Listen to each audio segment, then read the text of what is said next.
We've reached, at long last, the finale of our series on how to fix salary arbitration. The previous installments have all focused on how the arbitration process works, and how it might work better, from changing evidentiary rules, to granting greater independence to the arbitrators, to eliminating the either-or model. But today, we're going to look at something different: who is eligible for arbitration, and how we might replace the current system with one designed to adapt to the realities of the current market for player labor. Doing so requires addressing service time manipulation, and ensuring that both sides can opt in or out of a particular arbitration hearing, and also that players are paid, even in a slow free agent market. Can we do all of that without breaking teams' payroll? I think the answer is yes. A little over a year ago, Travis Sawchik floated the idea of adding restricted free agency to baseball, which would bring the sport more in line with the NFL and NBA. More recently, he revisited the topic. Players with more than 3 years of service time, but less than 6, are eligible for arbitration. The first year of arbitration eligibility is supposed to garner a player about 40% of their open market value, the second year 60%, and the third year of arbitration approximately 80%, though that estimate does not always apply. While arbitration earnings are far greater than pre-arbitration salaries, which are typically near the minimum salary, they are still short of market value. The type of restricted free agency system that owners attempted to implement in 1994 seems increasingly beneficial to players today. That system could have made young star Francisco Lindor a 25-year-old free agent this winter, and Mookie Betts a 25-year-old free agent last winter. And an approach similar to other sports leagues could address many of the problems inherent to baseball's current system. So let's examine how Travis's system might work in practice. To start, let's look at current rules for arbitration eligibility, courtesy of the fantastic Fangraphs library, which, if you've never used, you should. Players are eligible for arbitration hearings if they meet any of the following requirements: they have at least 3 full seasons of MLB service time, and less than 6. Players with 6 or more years of service time become free agents after their contracts have expired, while players with less than 6 seasons are under team control. Up until players have acquired 3 seasons of service time, their salary is determined solely by their team. For years 3 through 6, players can take their salary demands to an arbitration panel if they can't reach an agreement with their team. If they have less than 3 full seasons of MLB service time, but are within the top 22% of players with more than 2 years of service time. This is called the Super 2 exception, and it often leads to top prospects being held down in the minor leagues until they have passed the Super 2 threshold. For more on this, see our Super 2 page. The first part of this is fairly straightforward, at least in theory. If you have less than 3 years of service time, you aren't eligible for arbitration. If you have more than 3 years of service time, you are. Of course, it's more complicated than that. That service time definition, 172 days, is the pivot point around which many teams determine big league promotions, and it leads to all sorts of tomfoolery. I've discussed service time manipulation at some length in these digital pages. Preventing players from accruing major league service time delays free agency, allowing teams to keep talented players cost-controlled for longer. And while service time manipulation isn't barred by the letter of the collective bargaining agreement, it likely does violate its spirit, as I noted last March. Players can file grievances, as Chris Bryant did, but those can languish for years without resolution. And it is difficult to prove that a team kept a player from the majors to stunt service time, rather than for valid developmental reasons. It's why we hear about top prospects needing defensive reps in AAA every spring. It is unlikely that we can create a system fully immune from manipulation. But it is worthwhile to see if we might suggest a system that contains less easily exploitable loopholes. The second part of the arbitration criteria is even more complex.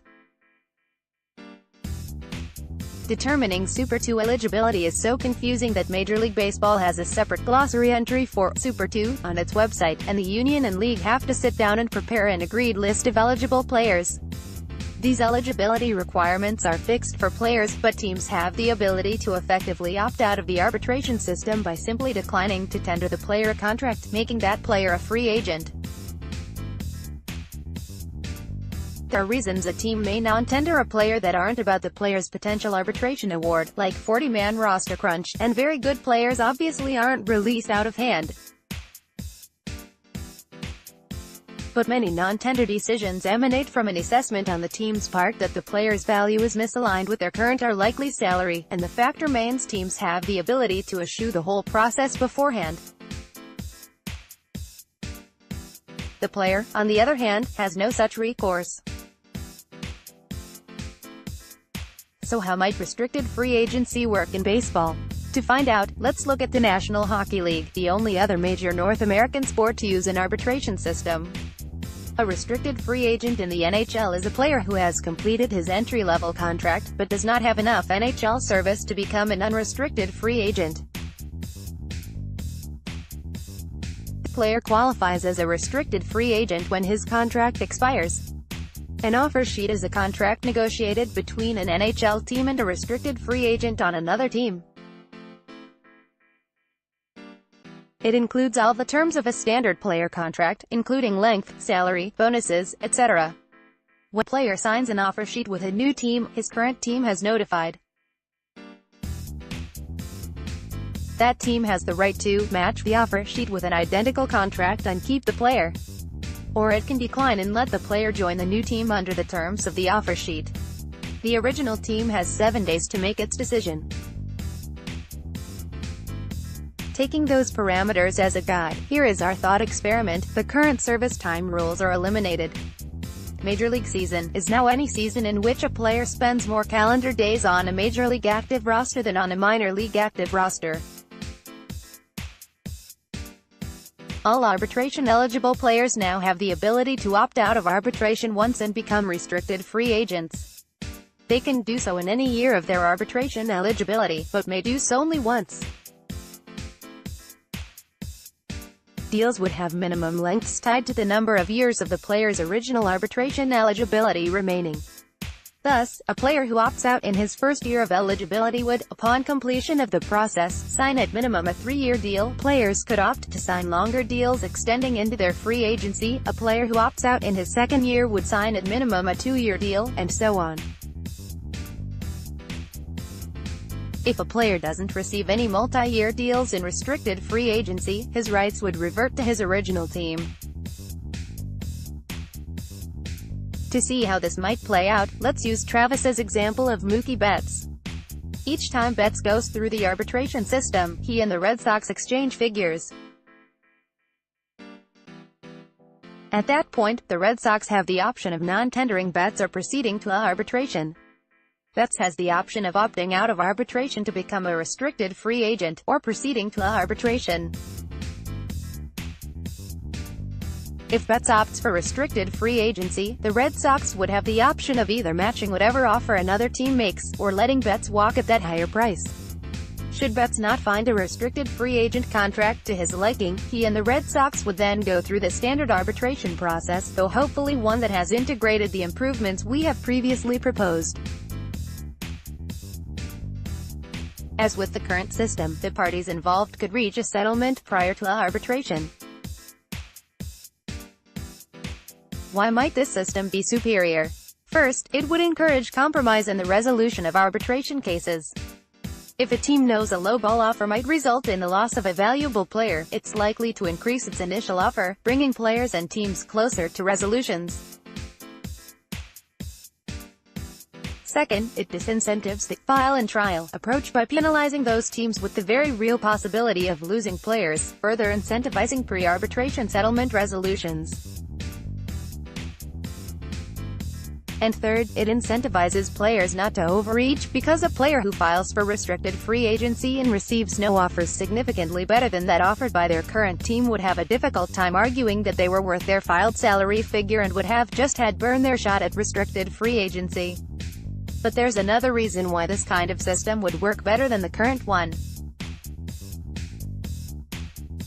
It incentivizes teams to offer big, long-term deals to players when they first hit their prime, so as not to lose them to competitors. Turning arbitration into a pseudo-competitive market would drive up player salaries earlier, making long-term deals for players in their 30s less necessary, as it will no longer be their one shot at a major payday.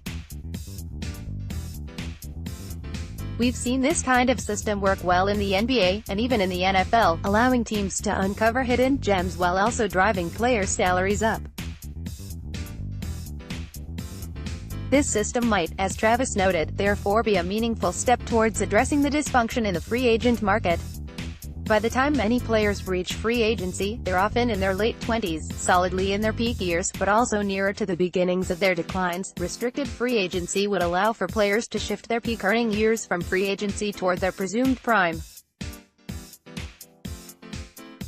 Whit Merrifield, for example, won't hit free agency under the existing system until he's 34. Under this proposed system, he would be able to cash in earlier by opting out of arbitration, and potentially receive far more than the extension he just inked with Kansas City.